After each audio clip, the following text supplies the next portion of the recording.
Alright, today we're going to be checking out and opening up this titanium Easy-Flux 125 flux core welder.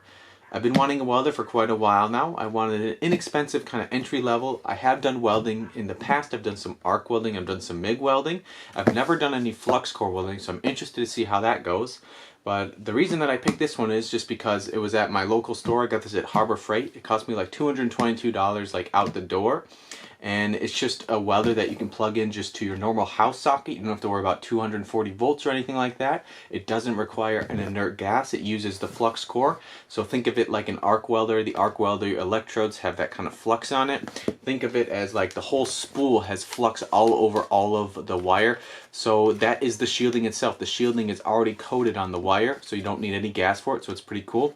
It does have the trigger style gun, which is what I wanted because it's a lot easier. You don't have to worry about having to move the stick closer when you're doing like arc welding or something like that. Just you point it, you click it, and you can kind of have good control over it. So I wanted that kind of trigger, and this met the bill. This is exactly what I wanted. And I don't know a whole lot about this device right here. Hopefully we're going to open up and check it out, and hopefully I'll help you decide if this is a welder that you want to get, or yeah, just learn a little bit about welding in general. But today we're just checking out the titanium Easy-Flux 125 flux core welder. Again, it does take the flux core, so if you ever buy like a spool of wire, make sure you don't buy like just regular MIG wire, because it has to have the flux core welding. The flux core welding wire, I believe if you tried to use the MIG wire with it, it would probably work, but the welds would probably be like hideously ugly or something like that, because it'll be oxygen kind of gets introduced into it when it's still hot. So you probably know right away if you grab the wrong type of wire, but make sure you just get like the flux core. It's pretty easy and easy to see. And this was around $20 for this spool right here, and yeah, just really cool. You don't have to buy any gas or anything like that. They did have like another version of just an easy 120 volt socket welding unit at the Harbor Freight. They had like a Chicago Electric one, but I decided to go with this one because it had a little bit better duty cycle. I think it had a little bit more amperage, and I believe the Chicago Electric is alternating current is what it puts out, and I believe this puts out just straight direct current or DC current, which is I believe better for welding. So I ended up going with this one, and another huge factor that I went for this one is because it's a lot lighter. This thing weighs, what does it say, like 15 pounds or something like that. And the Chicago Electric one weighed maybe like 30 pounds. They had the weight somewhere. We're going to be checking it out in just a minute. But those are pretty much the reasons why I went for this one. The size of it, it's gasless. It uses the flux core wire. It can just be plugged into a regular house outlet, 120 volts. You don't have to worry about anything 240 volts or anything like that. It's a DC. It puts out DC current at the end of it, so it's an inverter powered source. It's got the wire feeder, and yeah, it just looks like a really nice little package, and I do like the green color as well. Alrighty, now let's just go ahead and open this up. Let's open up the tippity top.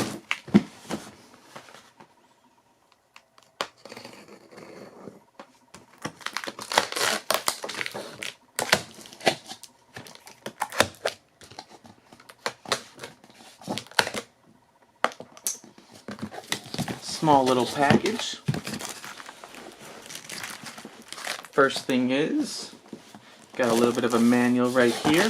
Looks like it includes a couple different tips, or maybe just one. But assuming things, I just bumped the camera right there. Is it still focused? Yep. We got the welding box itself, or device. It looks like it comes wrapped up in plastic. Let's see if I can grab it out of here. One thing I did notice, the Chicago Electric one had a handle on the top. I wish this one had a handle on the top. That was one thing. Looks like there was this box here and just some foam. I'm going to set this over there for now. Don't think we need the box. This is probably the welding something. Not really sure if it's a spool. We'll check it out. Some thick wires right here. Got the gun itself.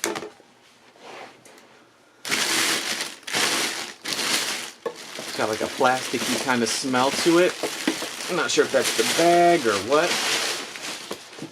Man, this thing is pretty small for a welder. Nice little clamp right here. It definitely has like a rubbery or plastic smell. I'm assuming it's whatever this wire is made out of. Definitely smells like a factory. Alrighty, the wire feels like good quality, to be honest. Good quality. Got the gun right here. It's got a little bit of, this is the gun head right there, TT105. The question is, are these different sizes? Yeah, I believe that these are different sizes. I believe it comes with 2 different size openings, so I think we should be good. I'm hoping so, and I believe this literally screws off. We'll check it out in a minute. For whatever reason, this comes in a little bag, the end of it. I guess they don't want you to plug it in or something. Alright, got a little extension cord on the end of it as well. Got some good length, it looks like. Honestly, it's probably like 5 feet, maybe 6 feet. I'm not 100% sure. Very thick wire. Alright, let's see what we can do right here. So there's pretty much 3 wires coming out of this thing. You got the power going in. Got the power going in right here. Let's lay this on its side. Power going in. This is kind of the ground, not the ground, I guess the negative, you could say. This is where you're going to connect it to whatever you're working on. And then the other wire coming out is the gun itself. And in here is carried the current, and also it carries the wire. It feeds it all the way through and spits it out the tip right here so that you can weld with it. Pretty cool. It's got like a nice kind of green coat to it. It's got a little ventilation right here. This thing is small on the bottom of it. Some just screws looking out there. Some kind of plastic feet, not really rubberized, but they're just plastic. The casing itself is made out of like steel or some sort of metal, which is nice. Let's just check out on the side of it right here. It just says Easy-Flux 125. I guess this is the model number or something like that. On the back of it, pretty much all that there is on the back of it, there's like a fan right here for the power supply, I'm guessing. Got the on and off switch, 1 to 120 volts, 50 to 60 hertz, so it's just letting you know what voltage. So if you took it overseas or something, it's probably not going to work. But let's flip it over on this side. What do we got here? Just a bunch of protection stuff right here. It's saying don't be silly, don't do that, don't grab that, just be careful. Got the brand right here. It's like a sticker on there. A little bit of an air bubble inside of it. And I guess the next thing is, let's just open it up. You can see right here, this is a strap, eh? Is this a carrying strap? Yeah, it does look like it comes with a sort of carrying strap, which is sweet. There goes the handle I was worried about.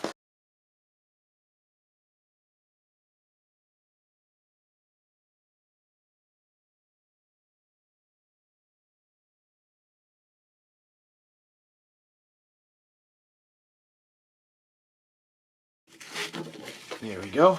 So it looks like it comes with a little strap right here, so you can carry it. Very cool. It's a nice little strap right there. Again, we're going to open this up.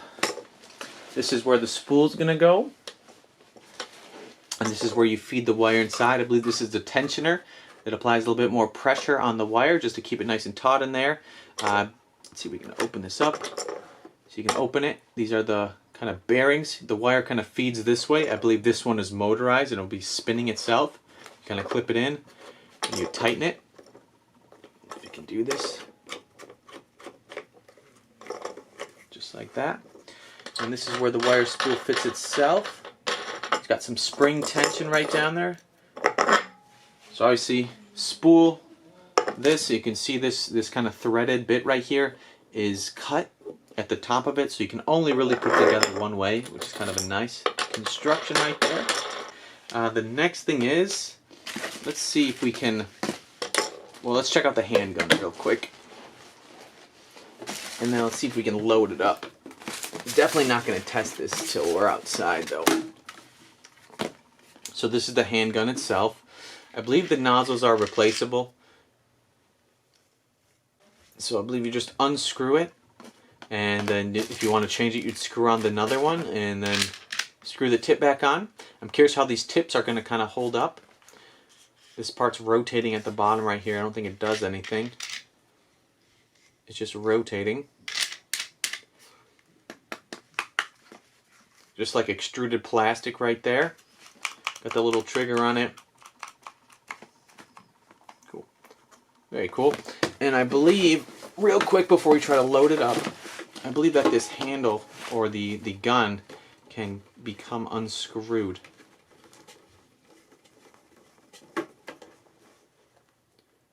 Maybe not. Looks like it wants to stay in there.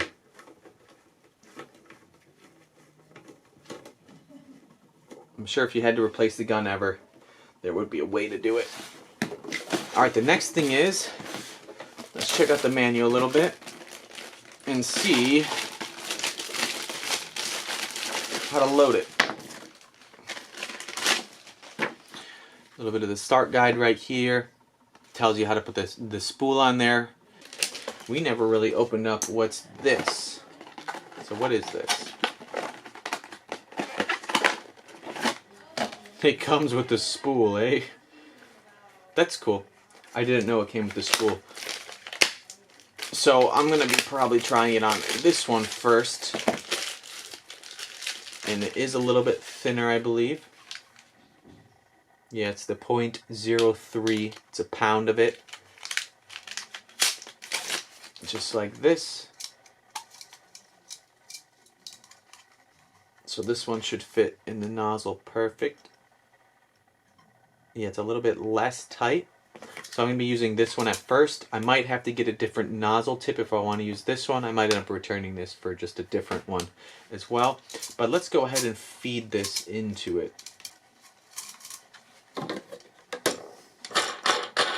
Undo this. Put the spring back, then screw it on.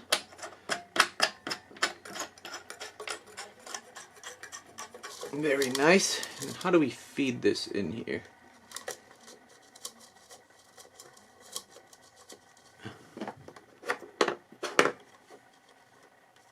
It's got a slight bend up. There it is.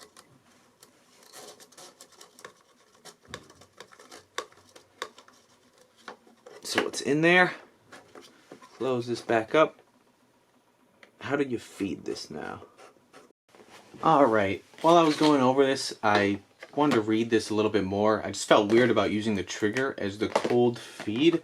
Doing a little bit more research and checking around the machine a little bit. It's always important to read, especially if you're messing with stuff like this.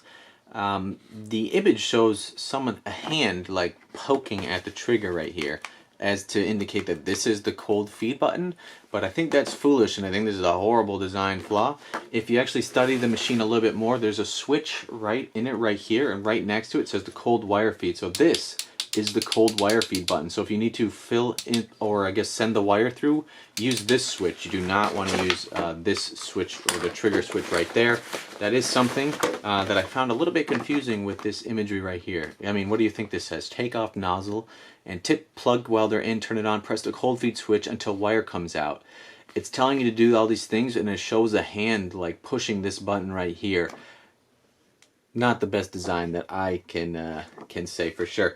But other than that, just always know what you're doing before. So what we're going to do, we're going to plug this in, turn it on. We're going to hear it, probably the fan come on. You can hear the fan come on. I'm going to hit the cold feed button. If you can see, it's going to be pulling it through.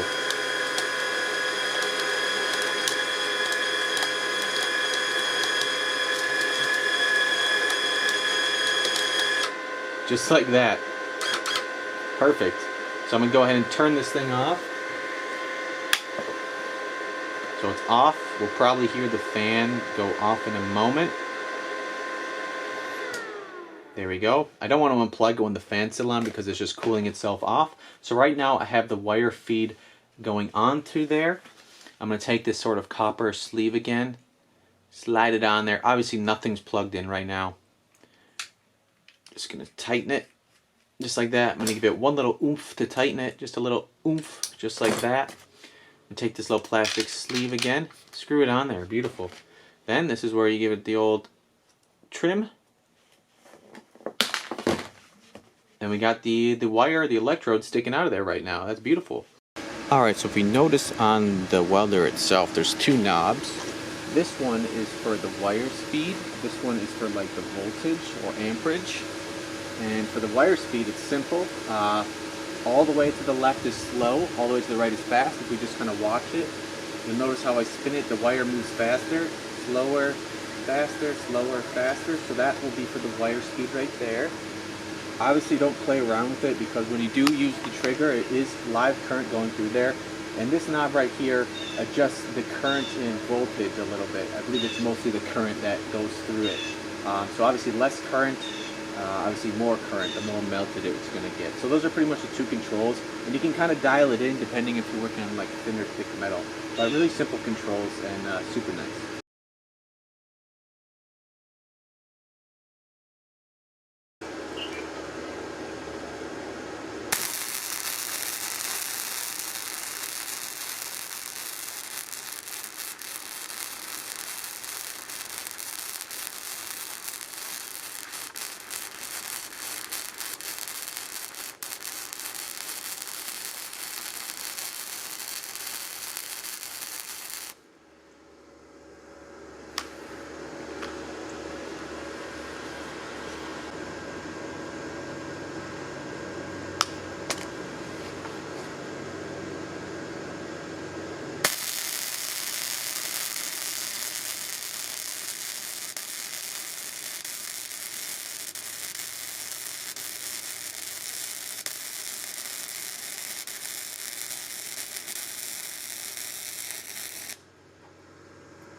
Alright, so I was outside welding with the unit for about like a half hour, give or take, a little bit more, a little bit less. I did a bunch of test welds on just like this piece of metal that I had. There was these 2 wrenches, and I didn't really have any metal. I didn't want to do anything I really cared about, so I just kind of welded them together. And I also just threw a little screw on there. I tried to fill in some holes. You can see I filled in this hole over here just to kind of see the penetration and just like how it welds and how easy it was.